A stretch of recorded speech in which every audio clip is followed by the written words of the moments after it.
En le Bouddha, le Dharma et la sublime communauté, je prends refuge jusqu'à l'éveil. Par ma pratique du don et des autres vertus, puissais-je réaliser l'état de Bouddha pour le bien de tous les êtres. En le Bouddha, le Dharma et la sublime communauté, je prends refuge jusqu'à l'éveil. Par ma pratique du don et des autres vertus, puissais-je réaliser l'état de Bouddha pour le bien de tous les êtres. En le Bouddha, le Dharma et la sublime communauté, je prends refuge jusqu'à l'éveil. Par ma pratique du don et des autres vertus, puissais-je réaliser l'état de Bouddha pour le bien de tous les êtres. Je crois qu'il faut que je mette sur on. Bien, bonsoir à tous. Ce soir, on va aborder un thème de base. Pourquoi méditer ? La méditation est très à la mode, hein. Ça se développe, le mindfulness se développe un peu partout, c'est très bien.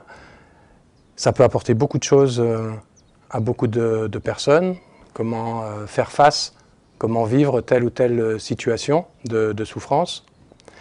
Mais la méditation ne résume pas le dharma, c'est-à-dire ne résume pas tout l'enseignement du Bouddha.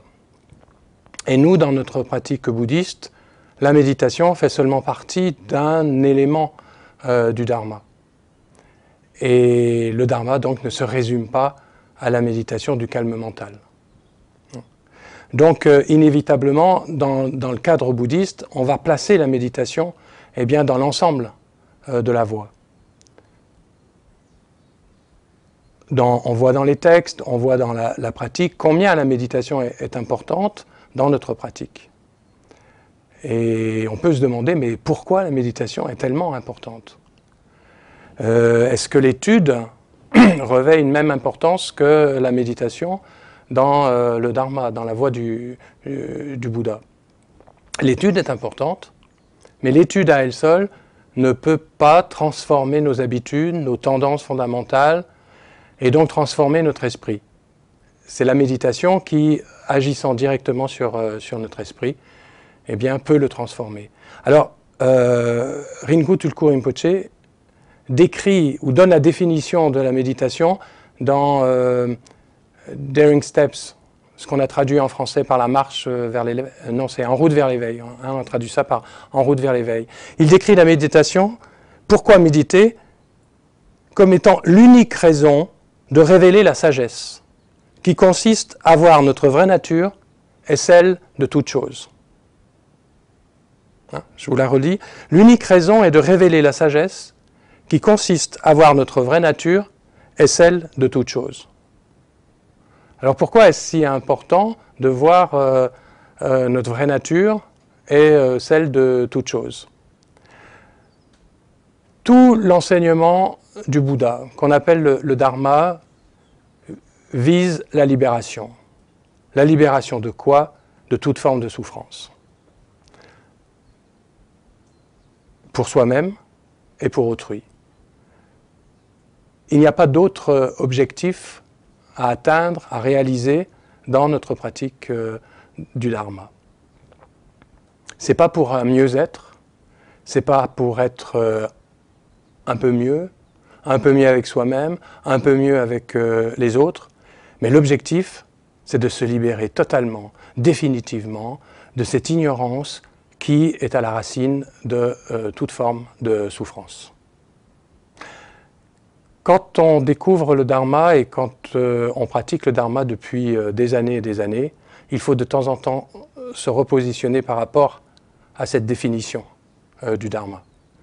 Parce que quelquefois, on ne sait plus très bien pourquoi nous méditons, pourquoi nous faisons telle ou telle pratique. Est-ce que la pratique que je fais, c'est encore véritablement une méditation ?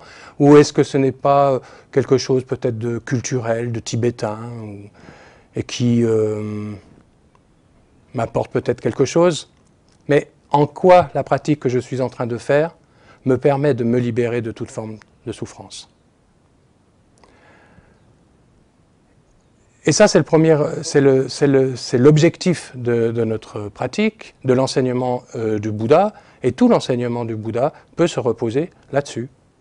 Et il n'y a pas L'enseignement du Bouddha ne va pas expliquer quelle est la création du monde, est-ce qu'il y a un créateur ou est-ce qu'il n'y en a pas. Le Dharma ne se positionne pas sur ce genre de questions. Ce qui intéresse le pratiquant du Dharma, c'est « je souffre, or je ne veux pas souffrir ». Les êtres souffrent et personne n'a envie de souffrir.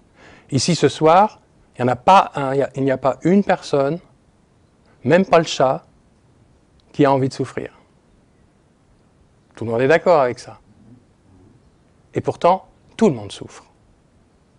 Il n'y a pas une personne qui est libre de la souffrance.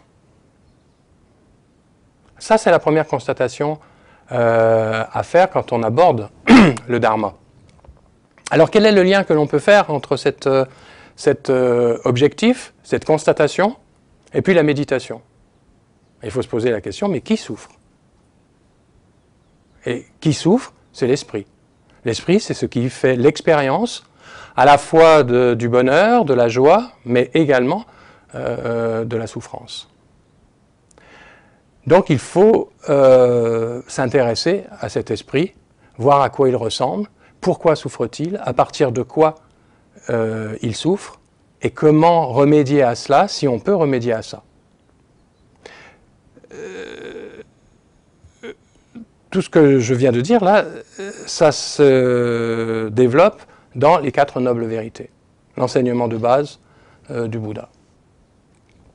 Mais la première noble vérité, c'est constater que je dois faire face non seulement à la souffrance physique, à la souffrance morale, mais je dois faire face aussi aux multiples petites frustrations, mécontentements que je traverse, que je rencontre à longueur de journée.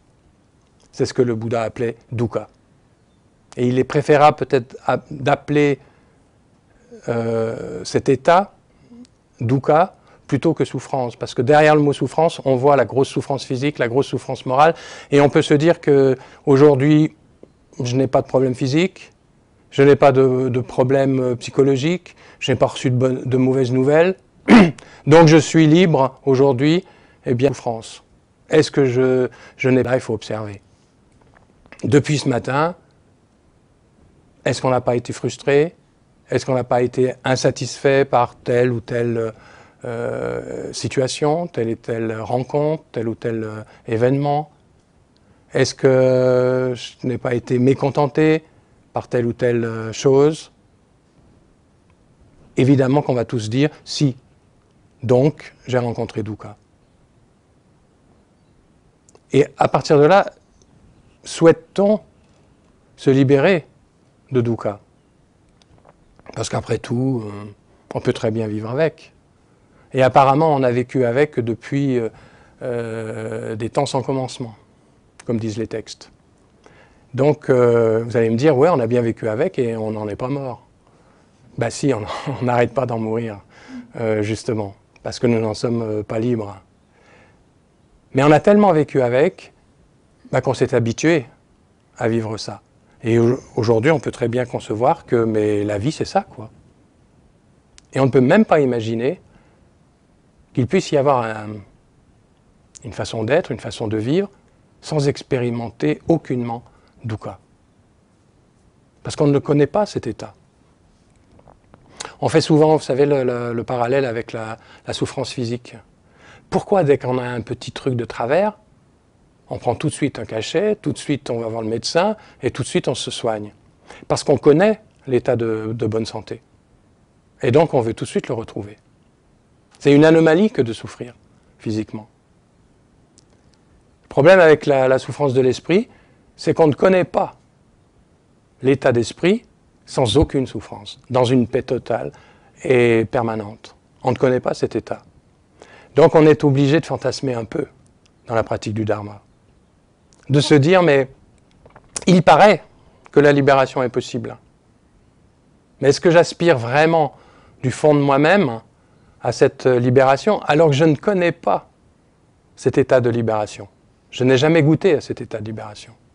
Je ne peux que m'en inspirer par confiance dans les enseignements que le Bouddha a donnés, que dans des enseignements que des maîtres aujourd'hui donnent, Mais est-ce que ce n'est pas là encore une croyance? Est-ce que ce n'est pas placer ma confiance dans quelque chose de fantasme, justement, ou dans quelque chose d'irréalisable? Alors il y a des êtres qui aujourd'hui réalisent cette libération et qui témoignent, non pas par leurs enseignements intellectuels, mais par leur façon d'être, leur façon de vivre, et qui témoignent que cette transformation de l'esprit, eh bien, peut avoir lieu, et même à notre époque, 2500 ans après l'existence du Bouddha historique, ce chemin peut être réalisé. Mais c'est vrai qu'au départ, il faut que qu'on en ait un peu marre de la souffrance, mais qu'on aspire à quelque chose qu'on ne connaît pas. Alors, à partir de cette première noble vérité, il faut aller à la seconde, c'est-à-dire quelle est la cause de la souffrance. Et la cause de la souffrance, est-ce que vraiment la souffrance que l'on endure est due aux autres, est due à notre environnement, est due aux situations que nous vivons? Le Bouddha disait que ce n'était pas la cause fondamentale. Évidemment qu'il peut y avoir des causes extérieures. C'est plus agréable de vivre sous le soleil que toujours sous la pluie, peut-être. Ça, je suis d'accord. Et encore, peut-être pas pour un canard. Mais donc, là, il y a une influence, que les circonstances, que les situations, on va dire que les phénomènes, de façon générale, eh bien, occasionnent sur notre esprit. Mais fondamentalement, est-ce que ce n'est pas la façon dont nous appréhendons, dont nous faisons face à ces situations, qui est cause de souffrance ou de paix? Et ça, il faut bien regarder. Cette deuxième noble vérité, il faut vraiment la regarder, je pense, avec grande attention, et même pendant des années et des années revenir dessus, parce qu'on a construit toute une théorie qui consiste à rejeter la cause de notre souffrance toujours sur un élément extérieur à nous-mêmes. Et ça, ce n'est pas vraiment une vue bouddhiste. La vue bouddhiste, eh bien, ça consiste à dire, oui, je ne nie pas qu'il y a des événements, des circonstances et des phénomènes qui peuvent influencer mon esprit, mais fondamentalement, c'est quand même mon esprit. La façon qu'il a de faire face et la façon qu'il a de réagir par rapport à ses enseignements. Alors d'un côté, se dire ça peut peut-être nous poser un petit problème, dans le sens qu'on ne peut plus rejeter la responsabilité de notre souffrance sur un élément extérieur. Ce n'est pas l'autre, ce n'est pas notre femme, ce n'est pas notre conjoint, ce n'est pas l'économie, ce n'est pas la politique, ce n'est pas la communauté, ce n'est pas la pauvreté, ce n'est pas la richesse, etc. Alors ça peut être un peu frustrant de ne pas pouvoir rejeter cette responsabilité sur l'autre, mais en même temps, ça peut être une porte qui nous permet déjà de goûter à une certaine forme de libération. C'est-à-dire que je peux agir sur moi-même et je n'ai rien à attendre des autres. Je n'ai pas à attendre qu'il y ait une transformation des phénomènes pour que j'aille mieux, en fait. Donc je dois me prendre en main et je dois voir comment modifier ce comportement ordinaire de mon esprit. Et pour comprendre qu'il y a la libération possible dans l'esprit, dans le fonctionnement de l'esprit, en modifiant le fonctionnement ordinaire de l'esprit, je dois d'abord comprendre, et ça me semble indispensable, de vraiment comprendre que ce fonctionnement ordinaire aujourd'hui de mon esprit est la cause de la souffrance. Comment cet esprit, dans son fonctionnement ordinaire, cause la frustration, cause les facteurs perturbateurs, cause la violence, cause toute forme de souffrance. Si je n'identifie pas que la cause, c'est le fonctionnement actuel, le fonctionnement ordinaire de mon esprit, alors pourquoi vouloir changer ce fonctionnement? Nous devons être convaincus. Et non pas être convaincus parce que les autres nous le disent, ou parce que tel enseignement nous dit que c'est notre esprit qui est la cause de notre souffrance. Mais nous devons observer notre esprit. Et nous devons l'observer, je pense, dans la plus grande objectivité possible. C'est-à-dire voir tous les aspects de notre esprit dans son fonctionnement actuel et voir que cet aspect-là, c'est peut-être agréable, mais le résultat de ce fonctionnement, c'est une souffrance, à la fois pour moi et la plupart du temps pour autrui en même temps. Alors je dis souvent, un pratiquant bouddhiste, c'est vraiment quelqu'un qui en a marre de ce système, qui en a marre de ce fonctionnement, quoi, et qui en a marre d'en avoir marre, quoi. C'est-à-dire, à un moment donné, il faut se dire, mais ça m'appartient, ce fonctionnement-là m'appartient, il ne m'a pas été inculqué par qui que ce soit, donc je peux le transformer. Et là, on touche la troisième noble vérité, c'est-à-dire la cessation de la souffrance. Si je constate que la cause, c'est mon esprit, mais je peux mettre un terme à cette cause. Alors le Bouddha enseigne que cette ignorance, on appelle ça l'ignorance parce que ça consiste à ne pas voir les choses telles qu'elles sont et ne pas voir soi-même selon sa véritable nature. Et ça consiste à construire une croyance sur la nature de soi-même et sur la nature des choses. Alors on y croit, hein, on y croit très, très fermement, et là intervient l'étude et la méditation. C'est-à-dire qu'il faut observer et décortiquer cet esprit, à quoi ressemble-t-il, comment fonctionne-t-il, et vraiment constater que ce fonctionnement-là, si je ne le modifie pas, il continuera d'être source de souffrance pour moi et pour autrui. C'est pourquoi Sainte-Thèle Dalai Lama dit souvent si vous voulez faire la paix dans le monde, commencez à faire la paix en vous-même. Et ça, c'est une attitude très bouddhiste.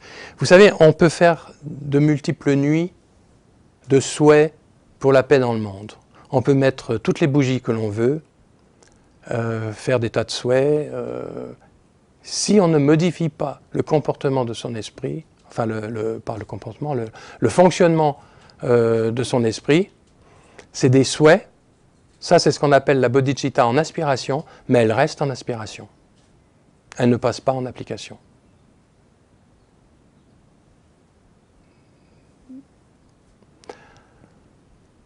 Alors c'est là que le travail commence, quoi, hein.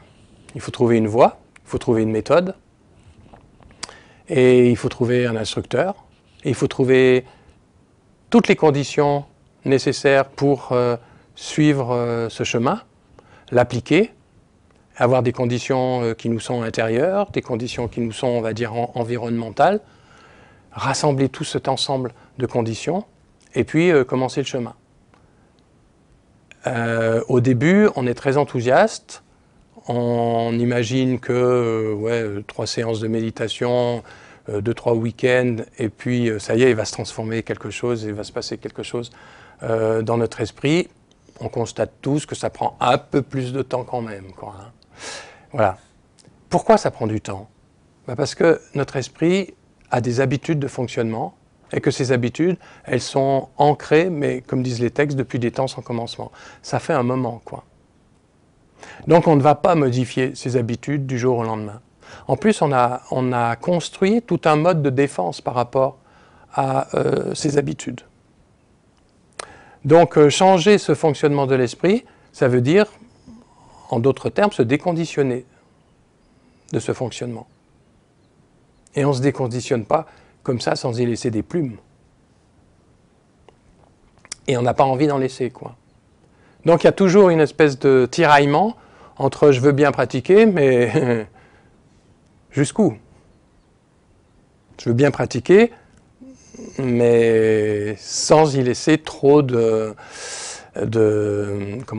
remise en question, de questionnement sur soi-même, c'est-à-dire tout en restant très confortable, quoi. Mais cette motivation de modifier ce fonctionnement de l'esprit, ça doit être présent dans notre démarche. Et je pense que si l'on n'a pas cette motivation, on ne peut pas réellement méditer, en tout cas longtemps. Parce que la méditation est exigeante. La méditation, ce n'est pas juste devenir zen, comme on entend très souvent. Hein. Ce n'est pas de la relaxation, mais c'est justement observer, comprendre et modifier ce fonctionnement de l'esprit. Alors évidemment que la quatrième noble vérité, le chemin, eh bien, va nous apporter des tas d'éléments pour mettre en pratique cette méthode.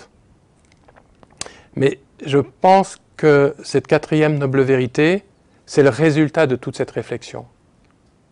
Et que tant que nous n'avons pas répondu de façon claire, précise, mais profonde à cette question « Pourquoi méditer ?», on va méditer quand on aura envie de méditer, peut-être quand on rencontrera des obstacles, et à ce moment-là, eh bien, on se rappellera que la méditation existe et qu'elle peut nous apporter un bienfait.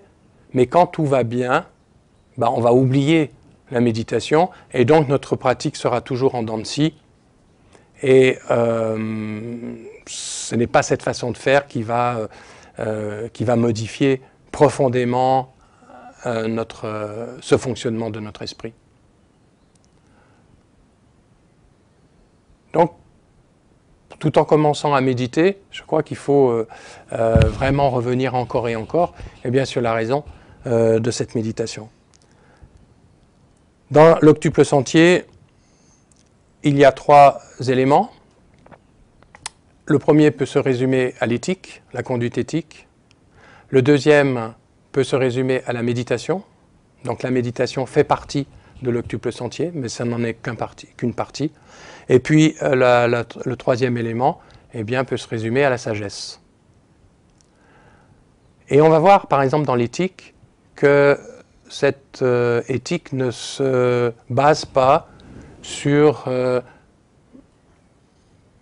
une considération de bien et de mal.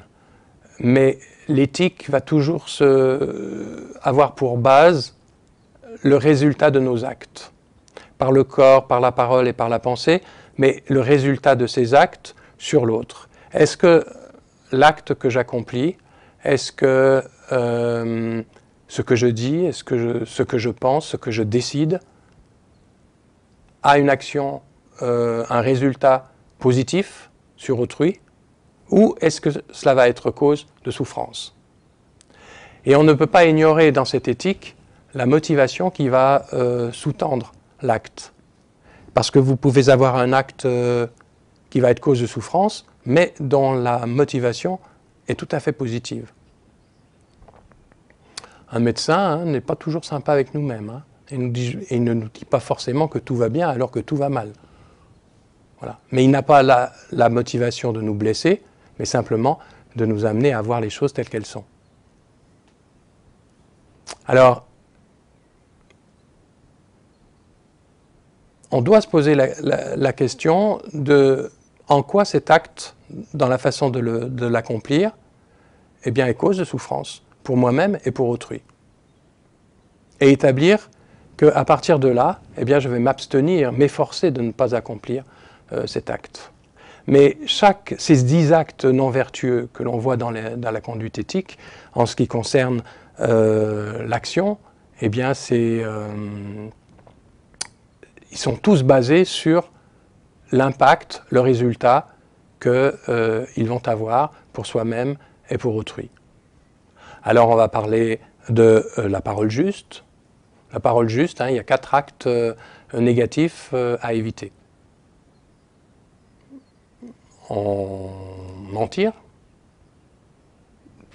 c'est cause de souffrance quand même pour autrui quand on ment. Mentir, calomnier, les propos blessants, et puis les paroles futiles. Alors ça, les paroles futiles, on en a parlé un week-end assez longuement, on s'est posé la question pourquoi il y a les paroles futiles qui sont considérées comme aussi négatives que mentir, calomnier et les propos blessants. Et c'est pas inintéressant de se poser cette question et d'essayer d'approfondir eh bien, voilà. Pourquoi il y en a 4 actes négatifs de la parole, alors qu'il y en a 3 du corps et 3 de l'esprit. On fait peut-être plus de dégâts avec la parole. Tout ça, il faut réfléchir à ça, et puis comprendre bien qu'il y a quelque chose à modifier dans notre façon de dire, même si ce n'est pas toujours réussi, même si ce n'est pas toujours facile, mais il faut garder cette motivation de modifier quelque chose dans notre parole, parce qu'on peut bien, être cause de souffrance pour autrui, quoi. Et puis alors, il y a les 3 actes négatifs du corps que l'on va éviter d'accomplir: tuer, voler et l'inconduite sexuelle. Alors c'est clair que là aussi, on voit bien que ces actes-là, eh bien, sont cause de souffrance pour autrui. Et puis les 3 actes négatifs de la pensée: la convoitise, les pensées malveillantes, et puis ce qu'on appelle les vues erronées, c'est-à-dire être dans les extrêmes du nihilisme et de l'éternalisme. Alors, aujourd'hui, même si on pratique le dharma depuis très longtemps, on connaît ces 10 actes négatifs depuis belle lurette, mais comment est-ce qu'on les vit? Comment est-ce qu'on les met en pratique? Est-ce que c'est toujours très vivant pour nous-mêmes, chaque jour? Est-ce qu'on s'efforce vraiment bien, de vivre selon cette éthique?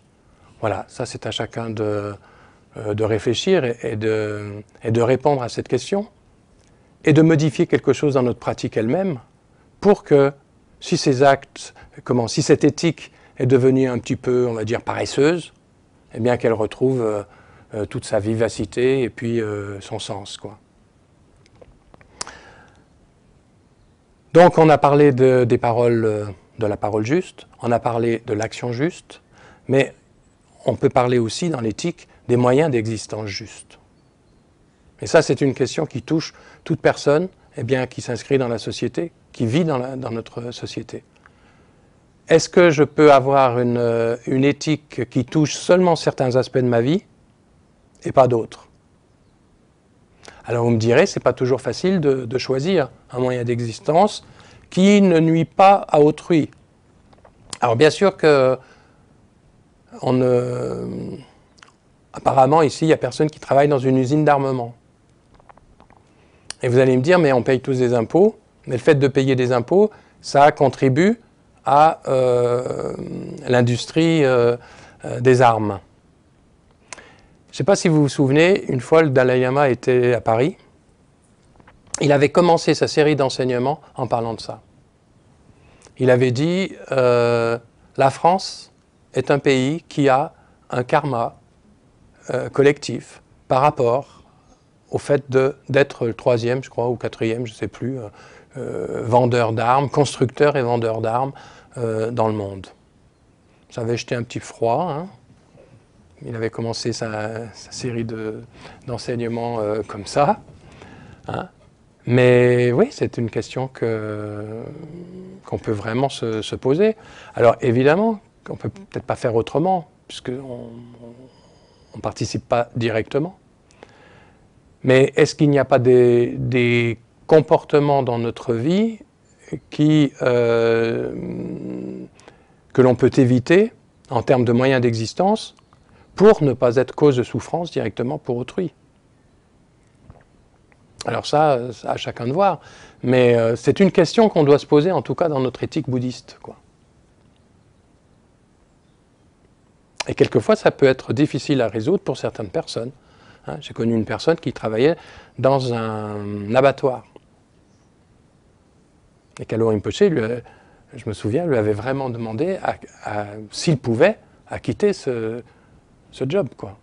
Et il ne pouvait pas, apparemment, il ne savait pas faire autre chose. Donc Kalo Rinpoche lui avait donné des instructions pour qu'il continue à faire ce boulot-là, mais d'une façon qui mettait, par exemple, les animaux en connexion avec le Dharma. Voilà. Mais c'était un gros problème existentiel pour cette personne. Parce que pour lui, c'était très clair que ce n'était pas en accord avec la conduite éthique bouddhiste, quoi.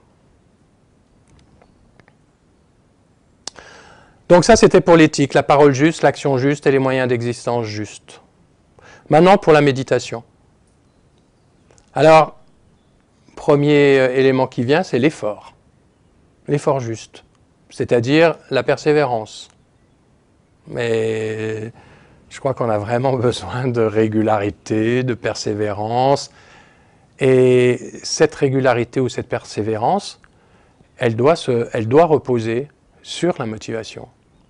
Alors ça, c'est un élément sur lequel j'ai l'habitude d'insister, mais pourquoi sommes-nous devenus bouddhistes un jour? Pourquoi avons-nous décidé de suivre ce chemin, de suivre cet enseignement et de méditer donc? Personne ne nous a obligés à devenir bouddhistes.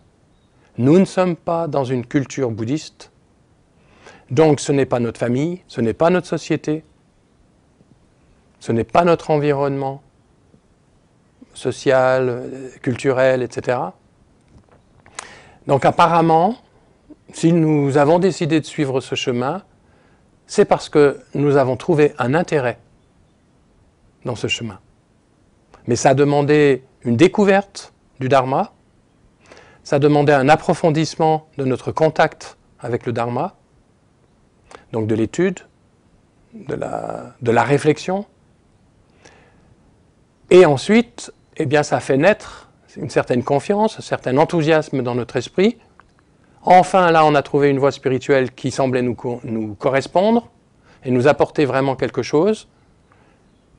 Et alors, on s'est décidé, comme on dit, de prendre refuge et donc de s'engager dans la voie. Mais alors après, il y a les années qui passent, on pratique, on étudie, puis on fatigue, quoi.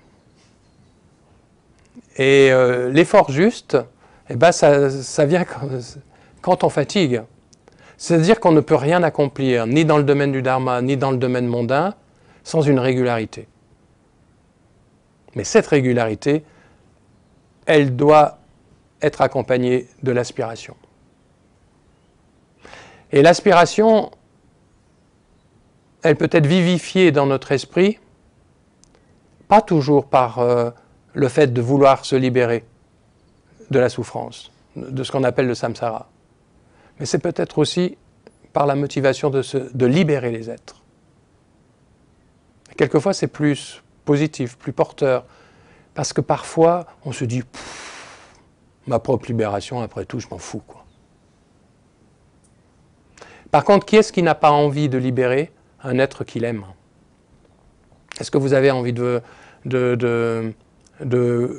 d'imaginer que les êtres que vous aimez, vos enfants, votre conjoint, vos parents, continuent de souffrir encore et encore, vie après vie? Là, ça commence à toucher notre bodhicitta, notre esprit d'éveil, notre motivation. Et comment les aider? Comment faire en sorte qu'ils puissent se libérer si nous-mêmes, nous ne pouvons pas leur montrer comment se libérer? Donc là, ça peut nous remettre les fesses sur le coussin.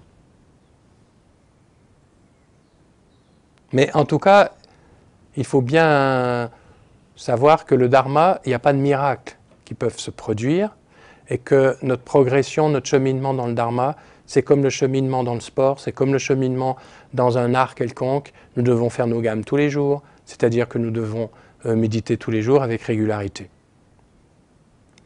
Et alors les anciens du Dharma, on sait tous que si on n'a pas cette régularité, les quelques petits résultats que l'on a pu expérimenter, ça s'estompe très vite parce qu'il y a les grosses tendances égotiques qui reviennent à l'assaut et qui reprennent bien leur place. Et que tant que la méditation n'est pas stable, c'est-à-dire tant que notre esprit ne s'est pas modifié durablement, il faut revenir à la pratique. Encore et encore. Et là, à chacun de trouver la pratique qui va lui convenir et les moyens pour qu'ils la mettent vraiment en pratique avec tout son sens. Mais donc on a besoin de l'effort juste. On a besoin de l'attention juste aussi. L'attention, ça on en parle dans beaucoup de méditations, et notamment dans toute la méditation du calme mental. On a besoin d'être attentif, d'être vigilant. Le Bouddha disait, sans attention, c'est la mort. Parce qu'on ne peut rien modifier sans l'attention. Et l'attention, ce n'est pas être crispé ou tendu sur quelque chose. C'est être conscient de ce qui se passe dans notre esprit, et être conscient de comment on réagit par rapport à la présence de tel ou tel phénomène. S'il y a une irritation qui s'élève dans l'esprit, est-ce que je suis conscient de l'apparition de cette irritation? Et avec attention, comment est-ce que je peux manager, comment est-ce que je peux modifier ce qui est en train de se passer? J'ai l'habitude de dire que l'attention, c'est cette vigilance que l'on a quand on est au volant d'une voiture. Peut-être même d'un camion d'ailleurs, surtout je pense. Mais ce n'est pas une crispation, ce n'est pas une tension. Mais c'est une attitude, je sais ce qui se passe. C'est Ajahn Chah qui parle beaucoup de l'attention en termes de « c'est ce qui sait ». Alors, la pratique, ça ne consiste pas à être attentif le temps de la méditation. Et puis après, de laisser l'esprit faire ce qu'il veut et sauter dans tous les sens jusqu'à la prochaine session où on va retrouver notre coussin. Non, il faut essayer de s'efforcer de développer cette attention de façon à ce qu'elle soit entraînée pendant la session de méditation, mais maintenue aussi dans la post-session de méditation. Tout ça, ça n'a pas l'air facile, hein, mais voilà, ça c'est l'entraînement. Et l'attention juste va déboucher sur la concentration juste.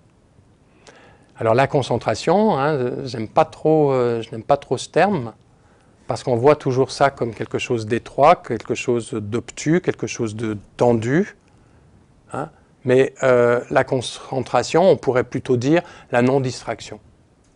C'est-à-dire que notre esprit commence à être calme, ce calme devient de plus en plus stable, alors que sans l'entraînement à la méditation, notre esprit saute d'un phénomène à un autre, d'une pensée à une sensation, d'une sensation à une perception, puis il revient à une pensée, et puis il y a un bruit qui passe, que l'on entend, il y a une voiture qui passe, etc. Et notre esprit est constamment en train de sauter d'un phénomène à l'autre. Cette non-distraction, ça on peut le sentir chez des êtres bien entraînés par la pratique. On sent qu'ils ne sont pas perturbés comme nous à l'état ordinaire, quoi. Mais cet état de concentration ou de non-distraction, c'est un état qui est le fruit de tout un entraînement. Et s'il n'y a pas cet entraînement, il n'y aura jamais un état de non-distraction. C'est-à-dire que c'est notre pratique, avec cette régularité, qui, peu à peu, va modifier ce comportement de l'esprit et faire en sorte qu'il devienne plus calme, et plus calme étant moins souffrant. Ensuite, il y a la sagesse. Alors, la sagesse, c'est la pensée juste. Ça consiste à développer la pensée juste. Alors, il y a plusieurs formes de pensée. La pensée qu'on pourrait définir comme étant le renoncement, c'est-à-dire renoncer à ce qui va nous éloigner de cet entraînement, à ce qui va nous perturber, mais dans le sens plutôt inverse que d'établir dans notre esprit paix et sagesse. Et on n'aime pas trop ce mot renoncement, on parle plutôt de détachement aujourd'hui, mais j'ai l'impression que renoncement c'est pas si mal, parce qu'à un moment donné il faut dire non, quoi. Alors c'est peut-être pas très agréable, mais ça me fait penser Quand on parle de renoncement, ça me fait penser à comment Ringu Rinpoché définit le renoncement. C'était très drôle, la dernière fois qu'il l'a expliqué, il a dit, pour lui, le renoncement, c'est vraiment le début de la liberté, quoi. Parce qu'il expliquait que quand il renonce à quelque chose, il dit non à cette chose, mais de façon définitive. C'est-à-dire qu'il ne revient pas sur cette chose. Donc il en est libre. Alors c'est peut-être une autre façon plus positive de voir le renoncement. Hein? Et puis alors, il y a la pensée, la bodhicitta. Voir que cette aspiration à nous libérer de la souffrance, tous les êtres l'ont, même un animal. Il n'y a pas un seul être qui se complaît dans la souffrance et qui peut trouver une protection dans la souffrance. Et non plus dans la cause de la souffrance. Donc il n'y a pas de différence entre ma motivation, mon aspiration à la paix, et puis l'aspiration de tous les êtres. Parce que quand on regarde bien comment nous vivons, sans parler de méditation, mais tout ce que nous avons décidé dans notre vie, les choix que nous avons faits, les décisions que nous avons prises, ça a toujours été pour se libérer de la souffrance, pour être plus heureux, en tout cas pour être moins malheureux, pour éviter ce qui pourrait nous faire souffrir. Enfin, vous ne vous êtes pas marié en vous disant « Oh, c'est super, je vais passer 50 ans de galère, quoi. » C'était peut-être pas le bon moyen pour se libérer de la souffrance, j'en sais rien. Tant mieux si ça allait pour vous. Mais vous avez accompli cet acte dans une perspective de bonheur, quoi. Si vous avez eu des enfants, vous ne vous êtes pas dit « Oh oui, on va faire un gosse parce que qu'est-ce qu'on va en baver, quoi. » Ça n'a pas été votre motivation, quoi. Vous en avez peut-être bavé, mais vous ne l'avez pas fait pour ça, quoi. Donc en fait, tout ce qu'on a décidé dans notre vie, ben, c'était pour être heureux. C'était d'après une conception de notre paix, de notre bonheur. Et cette aspiration qui nous guide dans nos choix, mais tous les êtres l'ont. Même un animal, regardez le chat, pourquoi il va dormir? Mais il est très bien quand il dort. Il n'a pas envie de faire autre chose. Donc, arriver à une certaine compréhension que les êtres ne sont pas différents de moi, mais ça va nous servir dans notre éthique aussi. Ça va nous permettre de se dire, mais si moi je n'aime pas ça, l'autre n'aime pas ça non plus, donc je vais éviter de le faire. Et pour éviter de le faire, pour éviter d'accomplir cet acte, eh bien, je dois avoir ce qu'on appelle une vue juste, une compréhension juste. Parce que tant que je ne vois pas les choses telles qu'elles sont, tant que je ne vois pas la nature de ce que je suis, eh bien je fonctionne, je vis en imaginant que les choses sont d'une certaine façon et que j'existe en tant qu'entité unique, autonome et permanente. Et alors si je me vois comme entité, eh bien je vous vois comme objet, donc sujet-objet, dualité dans cette relation, place à tous les facteurs perturbateurs, colère, jalousie, orgueil, etc. Et donc acte accompli sous l'emprise de ces facteurs perturbateurs et conséquences de souffrance pour soi et pour autrui. Donc cette vue juste, Ringu Rinpoché, quand il parle des 4 nobles vérités, il commence par la vue juste. Et ça va prendre du temps parce que nous avons tellement imaginé depuis des temps sans commencement que nous vivons selon une entité unique, autonome et permanente, que pour déraciner cette croyance, parce que ce n'est qu'une croyance, eh bien il va falloir de l'entraînement et du temps. Et ce déracinement est possible parce que c'est simplement une construction de notre esprit et que cette construction ne correspond pas à une réalité. C'est-à-dire que s'éveiller ou se libérer, c'est réaliser, c'est vivre c'est pas savoir intellectuellement, mais c'est vraiment au-delà même de faire l'expérience, mais faire en sorte que cette expérience soit stable, que notre nature n'a jamais correspondu à ce moi que l'on identifie comme étant vraiment ce que je suis, ce que nous sommes. Ce n'est pas quelque chose qui doit disparaître, l'éveil.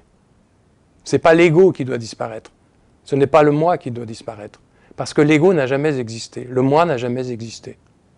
Mais c'est la croyance en l'existence d'une telle entité qui doit disparaître. C'est, entre guillemets, simplement une croyance. Alors c'est bien parce que ça ne correspond pas à quelque chose d'existant que ça peut disparaître. C'est pourquoi la cessation de la souffrance est possible.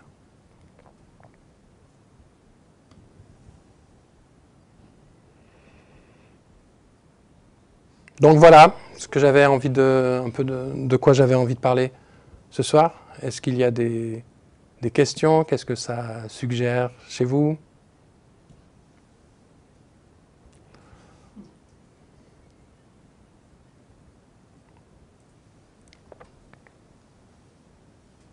Pourquoi cette croyance là, en ce moi qui est si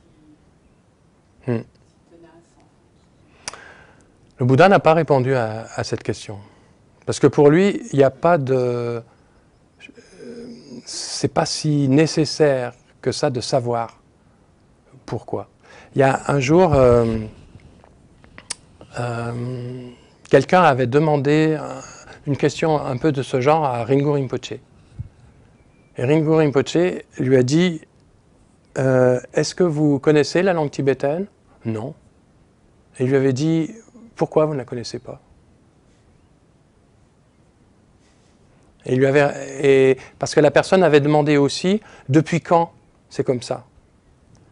Et il lui avait répondu depuis quand vous ne connaissez pas le tibétain?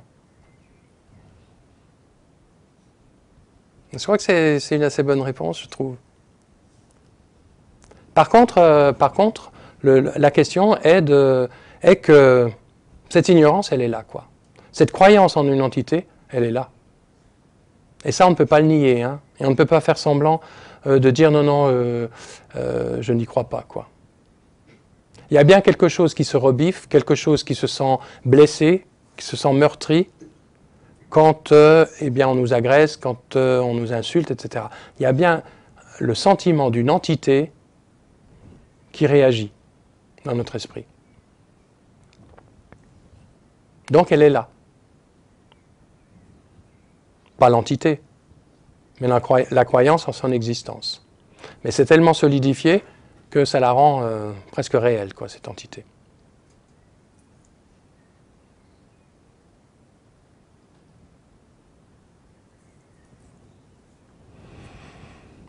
Qu'y a-t-il d'autre?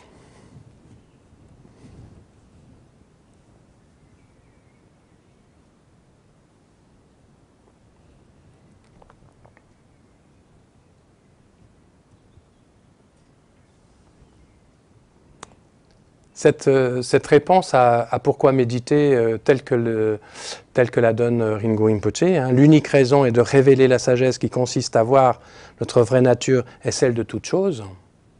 Je pense que ça, on pourrait l'afficher, quoi. Et se le rappeler, quoi. Parce que méditer, c'est pas juste se faire du bien, quoi. Aller au sauna pour ça, hein. Aller faire de la relaxation.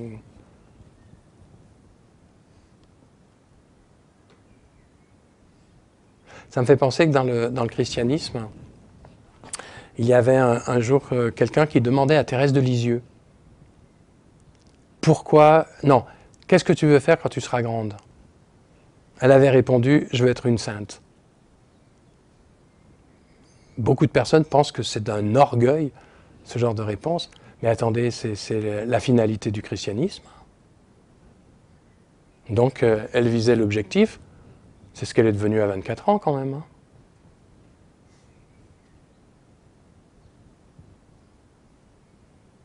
Donc, nous, notre objectif, eh bien, c'est ça.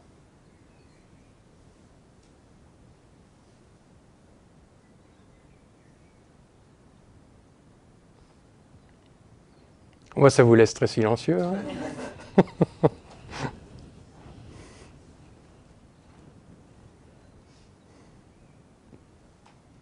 Mais des fois, il faut vraiment se poser cette question, quoi. Pourquoi on se lève le matin pour aller à la session de méditation?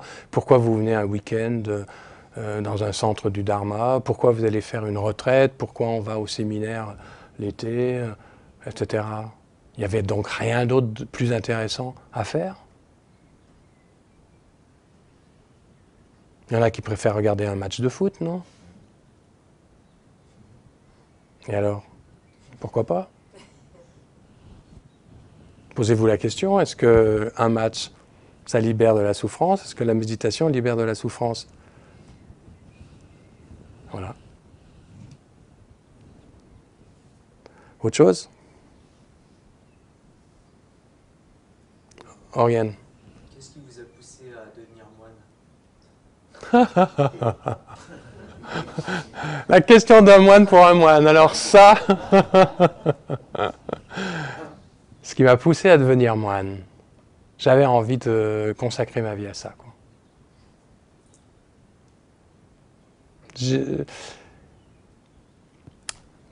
J'avais du mal à...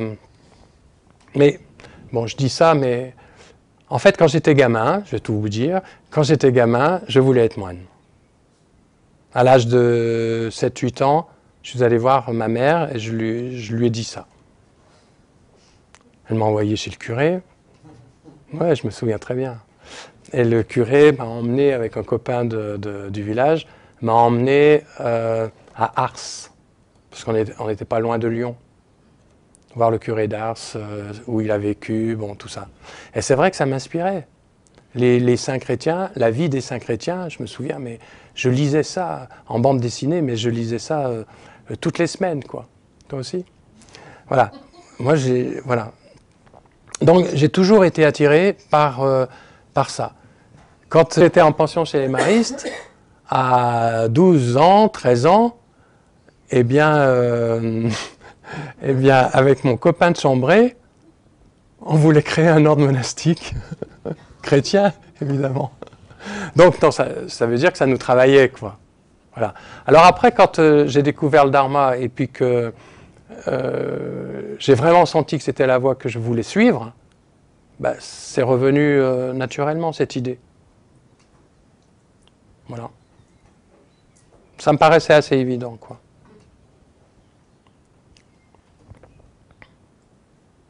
Premier contact avec le Dharma? Premier contact avec le Dharma,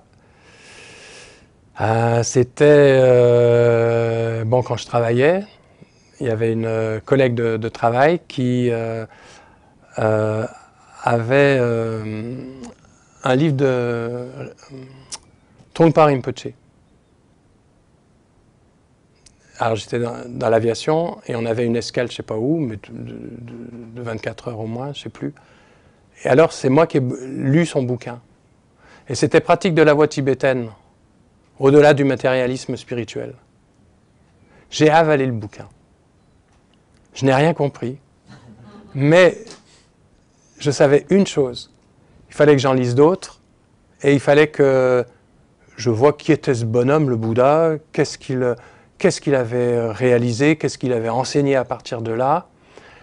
Et que je rencontre ce Trungpa Rinpoche, quoi. Ça a été un moment extrêmement décisif dans le début de ma recherche de la voie spirituelle, quoi. Mais je ne pouvais pas concevoir ma vie sans une dimension spirituelle. Ça, c'était impossible. Pourtant, j'étais dans un milieu, franchement, c'est pas de ça qu'on parlait, hein. Mais j'ai été élevé comme ça, même si mes frères et sœurs aujourd'hui, à part mon frère qui est bouddhiste aussi, mais les autres n'ont pas d'intérêt pour une vie spirituelle. Pour moi, c'était indispensable, c'était impensable de passer toute ma vie sans prendre soin de cette dimension-là. Et ça, je remercie mes parents, je remercie ma famille de m'avoir sensibilisé à cette notion, à la spiritualité. Même si ce n'est pas celle-ci que j'ai choisie, mais depuis tout petit, par ma grand-mère aussi maternelle, j'ai baigné quand même dans cette dimension-là. Ça ne me paraissait pas quelque chose d'anormal, de je sais pas quoi, une espèce de croyance comme ça.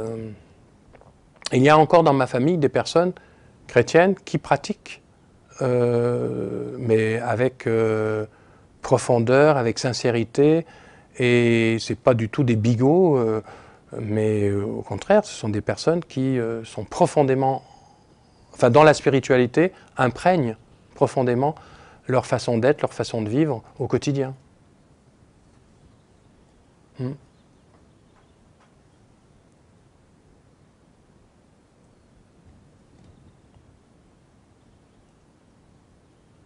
C'est tout ?